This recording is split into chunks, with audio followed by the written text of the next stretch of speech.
Hey guys, so I want to take a quick second to show you a real quick trick on how to stop or reverse inflammation.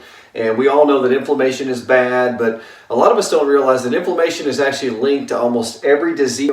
Heart disease and arthritis and osteoporosis and fibromyalgia and headaches and migraines and allergies and cancer.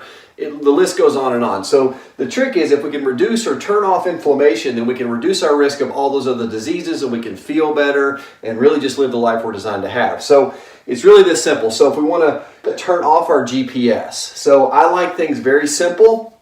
So this simple guideline really helps us to address the inflammation problem. So it's turning off your GPS, because if you're eating grains, processed dairy, and sugar, then your GPS is set directly toward inflammation. So there's a way to turn that off. So it's grains, processed dairy, and sugar. So grains, if we can reduce or eliminate, or at least try to minimize, or at least be aware of, or try to do better at our consumption of grains, we know that reduces inflammation. So grains are an umbrella category which include bread, pasta, cereal, crackers, chips, pretzels, cookies, bagels, muffins, oatmeals, pastries, bagels, you name it. So it's almost that entire bread and flour based category.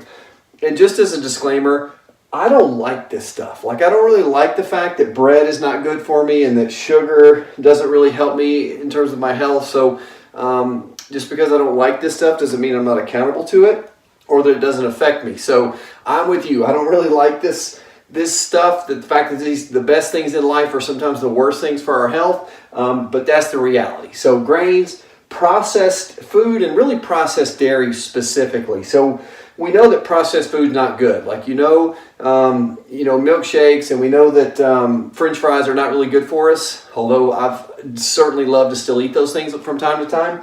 But processed food and really processed dairy. So that's dairy, milk, and cheese that's really been broken down, pasteurized or homogenized, and then a lot of times filled with antibiotics. And so the reality is, dairy is not good for us unless it comes from a raw source. So if you're going to consume dairy, try to consume raw dairy. And then sugar. I don't think I have to go much into that. Sugar tastes really, really good, but it's really, really bad for our health. So grains, processed dairy, and sugar. Those are the three categories that you want to try to eliminate, or at least reduce, or maybe just be aware of the fact that you're consuming, because we know those things lead us toward inflammation. So future visits, we're going to talk about things to eat, not just things not to eat. So we're going to make this very simple, and hope you guys have a blessed day.